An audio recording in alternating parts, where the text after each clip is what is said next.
Hi, you're listening to a student-focused episode of the Sociology Show podcast. If you're studying the subject at GCSE, A-level, foundation, degree, or any other discipline, then this podcast could be of help to you. If you have a question for the show, then you can email the Sociology Show podcast at gmail.com, and one of the teachers, lecturers, examiners, or experts will answer your question for you. You can sponsor the show on the GoFundMe page and subscribe on all the usual podcast platforms. If you're going to class, going to the gym, or just chilling, put your headphones in and let's be sociology geeks together, eh? Hello and welcome to the Sociology Show. The Sociology Show podcast is brought to you in association with Tutor2You Sociology, the exam performance specialist for A-level and GCSE sociology students and teachers. And so you can visit their website, which is tutor2you.net/sociology. And once you're on there, you can pick up revision guides, flashcards, revision videos, and everything else that you need for your A-level or GCSE sociology studies. And so on to this episode, which is a student special episode, and it's going to focus on studies and sociologists that you can use for the topic of education. So if you listen to the previous one on families and households, the structure is going to be pretty much the same. So in part one, I'm going to talk you through 6 different pieces of research, all from the 21st century that you could use in your essays. So they're all within 21 years old. And then in part 2, I'm going to talk you through 6 of the podcasts that I've recorded with really important researchers and tell you the date and time that I did those. You can go back and listen to them in a little bit more detail. So without further ado, let's go over to the first piece of research that I'm going to talk about. And this one's from 2011. It's by Cofield and Williamson. And the name of the study is From Exam Factories to Communities of Discovery, the Democratic Route. Now, this piece of research looks at how education policies have led to schools and universities becoming what Cofield and Williamson call exam factories, and that further education colleges have simply become skills factories. The study suggests there should be much more focus on building communities of discovery by realizing the collective creativity of students and educators through democracy and preparation for a global world. In other words, Cofield and Williamson are really worried that the education system is just about passing exams, that we've taken away the passion and interest in working collaboratively and thinking ahead in terms of what society needs, rather than just the ability to be able to look at an exam paper and know how to pass it. What Cofield and Williamson have said is this lowers the motivation levels because teachers feel a certain amount of pressure just to get through content and not have discussions and go off the beaten track. And likewise, students just become pressured because they realize all they need to do is pass the exam and just learn information to pass that exam and then forget about it forever. It also questions how much of what we do in exams is really important for later on in life. You know, if you think about a lot of the things you do on an exam paper, they're perhaps not necessarily useful for later on in life, but it's just something you use to pass an exam, and it becomes quite a futile thing to do. So this is a really good piece of research if you want to talk about anything about criticizing the national curriculum or the structure of schools or the structure of exams. So let me give you that again. It's by Cofield and Williamson. The name of the study, From Exam Factories to Communities of Discovery, the Democratic Route, and that's from 2011. The next piece of research then, research 2, is by Hallam and Parsons, not Talcott Parsons, by the way. Okay, so don't confuse that. Hallam and Parsons, and it's called The Impact of Streaming on Attainment at Age 7. And this is from 2011. Quite often questions come up on setting or streaming, the benefits or the criticisms of such practice. And often you have to incorporate and mix this in with something to do with research methods as well. So Hallam and Parsons research is a longitudinal study carried out on 19,000 children born around the year 2000, known as the Millennial Cohort Study. And it looks at the impact of streaming during primary school. The findings showed that the amount of progress a child makes in relation to being placed in top, middle or bottom sets is significant, especially when you compare this with children who attend schools that don't use streaming and that use a mixed ability system. Now, this is really important research, and it links up with quite a lot of the interactionist ideas. For those of you that remember your interactionism, you may have studied researchers such as Becker or Ray Rist or Hargreaves, any of those researchers, but this is a little bit more contemporary, and it shows that Streaming can be really, really damaging. Imagine how much impact it has on a small child to tell them that they are effectively in the bottom set, how it would lower motivation levels, and even at the top sets as well, that students can become quite complacent as well. So if you do get anything to do with setting or streaming, the benefits or the weaknesses of it, or you get anything to do with labeling, anything to do with the labeling theory and the self-fulfilling prophecy, then this is a really good contemporary piece of research to use. Remember, a lot of the other research on setting, streaming and labeling is kind of 1960s, 1970s. So if you want something a little bit more contemporary, then use this research. It's Hallam and Parsons, The Impact of Streaming on Attainment at Age 7, and that's from 2011. On to research 3 then, and again this is another piece of research from 2011. It's by Birdwell, Grist and Margot, and it's called The Forgotten Half. The forgotten half refers to those students who are interested in vocational occupations and are largely ignored by the education system, which seems to devote much of its time, energy, passion and attention to academic pupils. The study also highlights that even when schools do offer vocational courses, they are often low quality or often seen as worthless, not just by the pupils themselves, but by wider society. The focus on academia in schools rather than practical skills, according to Birdwell, Grist and Margot, leaves many teenagers underprepared for the world of work unless they are following their university route. So what the research shows is that schools are very much geared up for those students who want to get their GCSEs and go on to A-levels. And in fact, if you think about a lot of the content that you learn within schools, it's very academic based and there's very, very little focus on the practical skills and the vocational skills that you need for the outside world. And what Birdwell, Grist and Margot are also interested in is, why is there such a lower status for that? If you are going to do something within the vocational world and you're extremely skilled in something, why does that have a lower status than going on to do an A-level in psychology and physics and chemistry, for example? And so this is, again, a really good piece of research if you've got something to do with criticising the national curriculum or what we're actually learning within schools. So let me give you that one again. That's Birdwell, Grist and Margot. It's called The Forgotten Half, and that's from 2011. So on to research 4 then, and this one takes a slightly different route. This one looks at the issue of both race and also gender. And this is by Morris and Perry, and the name of the study is Girls Behaving Badly, ? Race, Gender and Subjective Evaluation in the Discipline of African American Girls. And this is fairly recent. This is from 2017. So this is an American piece of research, and it looks at the differing punishment of students in relation to race. According to Morris and Perry, African American girls are 3 times more likely than white girls to be sent to the school office for punishment, even if it's exactly the same offence that's taken place. The research identifies not only differing reactions to behaviour in regard to ethnicity, but it also notes the way in which poor behaviour goes against the gendered expectations of femininity. So this piece of research is really useful, because if you get a question either to do with stereotyping in relation to ethnicity or to do with gender, then you can refer to this one.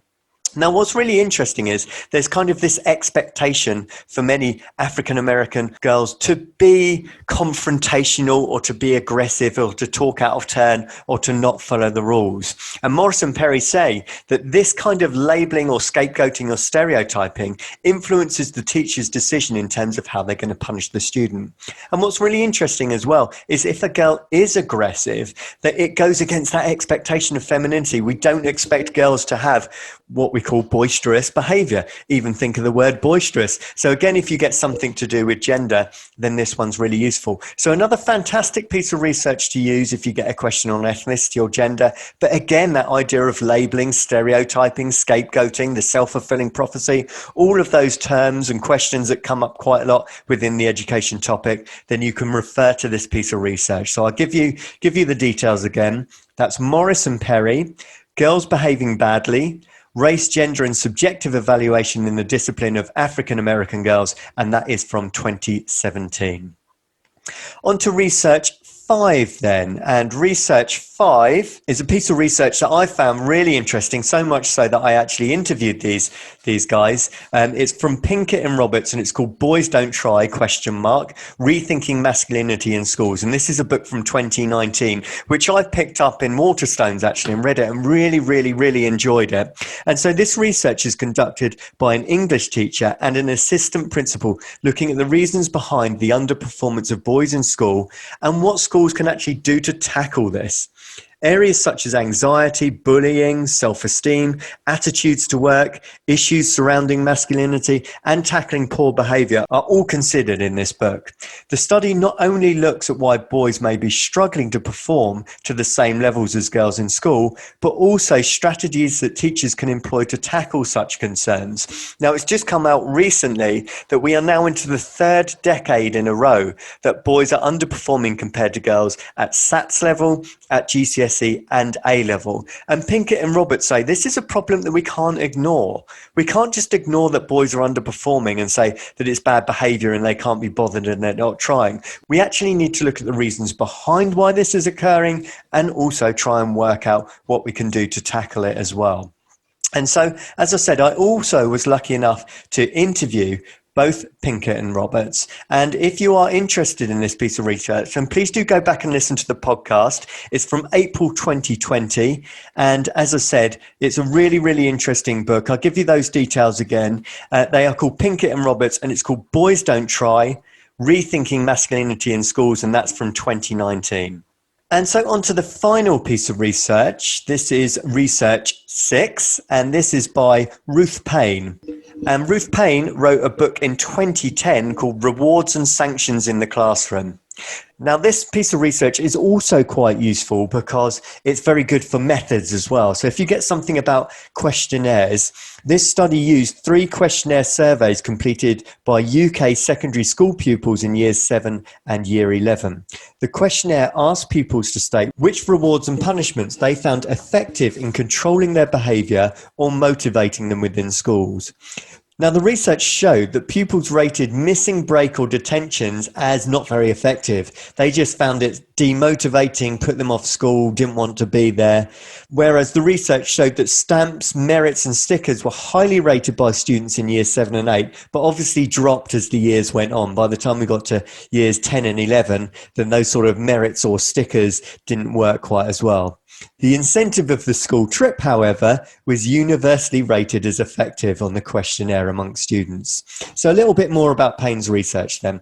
The case study was comprised of 3 questionnaire surveys completed by school pupils, as I said, in years 7 all the way up to year 11, in an attempt to identify which punishments and rewards were the most successful as a mechanism for success. Some sanctions were obviously not effective and scored very low. I've already mentioned those, something like a detention. And we also know that the most effective is something that's motivating rather than punishing as well. So I thought this was quite a good piece of research because it's a little bit different to anything else. It's a little bit unique. I've not seen any other research which is like this. And it's also one of those which is useful because it crosses the barrier of looking at methods as well. So if you're looking for something which uses a survey or a questionnaire, then this is a good one to use. So I'll give you the details again. This is Ruth Payne, Rewards and Sanctions in the Classroom, and this is from 2010. Okay, we are going to take a short break. In part 2, we are going to talk about some of the podcasts that you can listen to for the education topic. The Sociology Show podcast relies on the kind contributions of sponsorship and donations. If you enjoy the show, then you can help with the hosting costs by donating as little as £5 on the GoFundMe page. Simply visit uk.gofundme.com and search for The Sociology Show. If you can donate, then you will be sent a Sociology Show pen as a small thank you for your continued support of the show. Hello and welcome to part 2 of the Sociology Show podcast. We're doing a student special here talking about sociologists and studies that you can use for the topic of education. And so in part 1, I talked through 6 different studies, research that you could use. In this part, I'm going to talk about 6 episodes that I've recorded, which I think you should listen to really help you for the education topic. So the first one is an interview with Professor Diane Ray. Now, if you haven't heard of Diane Ray, what have you been doing? You've been missing out. Okay, Diane Ray, really really, really important researcher, incredibly passionate. I love doing this interview. It's one of the most popular episodes that I've done. So I talked to Diane Ray, who's from Cambridge University, about her book, Miseducation, Inequality, Education in the Working Classes. And Diane explains about her own upbringing and route into sociology first, because that's really important. She's from a working class background and now works at Cambridge University. And then she describes the many failings and shortcomings of the English education system for working class pupils and the underprivileged. And the reason why I like this interview so much is she is so passionate. She actually goes on a huge rant about the problems of private schools and the problems of ethnicity, and also why underprivileged and working class pupils often do not perform in education. So you really should listen to this one. That's Professor Diane Ray, and that podcast is from July 2020. And so the next one that I think you should listen to marries up quite well with Diane Ray. It's someone that's worked with Diane on various different pieces of work to do with education and underprivileged in the working class. And this is Professor Nicola Ingram, and I recorded an interview with her in February 2021. And Nicola is a professor of sociology and education at Manchester Metropolitan University, and her research focuses on young people and social inequalities in education and work. She's published lots and lots of different pieces of work. Her most recent book is Working Class Boys and Educational Success, Teenage Identities, Masculinities and Urban Schooling. She's also worked on educational choices, aspirations and transitions in Europe. She's worked on higher education, social class and social mobility, the degree generation, and she's also worked on moving on up, unequal graduate labour market struggles. And so you can see that a lot of her work really ties in with Diane's work, trying to understand why there's such social class inequality within the education system. And Nicola is from Belfast in Northern Ireland, and lots of her work looks at the inequalities of the grammar school system that they have in Northern Ireland. So still there, pupils take an exam at the age of 11, and that determines whether they go to a grammar school or whether they go to a state school. And right from the age of 11, you can already see the social class inequalities, and she explains why she thinks that's such an unfair system. So if you get anything to do with social class and inequality, I would advise listening to the episodes from Professor Diane Ray and Professor Nicola Ingram. And the third podcast I think it's well worth listening to is someone else who looks at widening access and inequalities within the education system, and it's Dr. Alex Blower. And I interviewed Alex in January 2021. Now, his research is about widening access to higher education, as I said, and Alex talks about his qualitative research into this important issue. And what's really interesting is Alex takes a particular focus on the issue of underperforming white working class boys. Now, the reason why I think this one's really useful is lots of questions often come up about education and ethnicity, and also about which ethnic groups underperform. And what students tend to do is they focus very heavily on black underperformance. But as you may be aware, the lowest performing group in the UK at the moment is white working class boys. And lots of students often say to me that there's a lack of research. They're not quite sure which sociologist to use for this. If they wanted to write about Asian students' high performance, or they wanted to talk about black underperformance, or anything to do with ethnic minority groups, there is often quite a lot of sociologists that you can refer to, but there's often quite a lack when referring to white students. So this is a really good researcher to use. So Dr. Alex Blower talks about the issue of white working class boys, and also why this is a much bigger societal problem, and why often when you're looking at underperformance, you can't just look at ethnicity. You have to look at the issues in an intersectional way. So please do have a listen to that one if you want some more research on the issue of ethnicity and white working class boys underperformance in particular. So that's Dr. Alex Blower, and that interview was from January 2021. Okay, and then on to the next researcher then, another person that you may have heard of. Her name appears quite a lot in the textbooks, and that's Professor Louise Archer. And I was lucky enough to interview Louise Archer in April 2020. And so Louise's work again looks at some of the issues to do with gender. And in particular, what Louise is interested in is the subjects that people go into and the subjects that they take, and particularly the STEM subjects. Now, Louise is really, really interested in why it's still quite quite a male-dominated field, and what's putting off females going into those areas.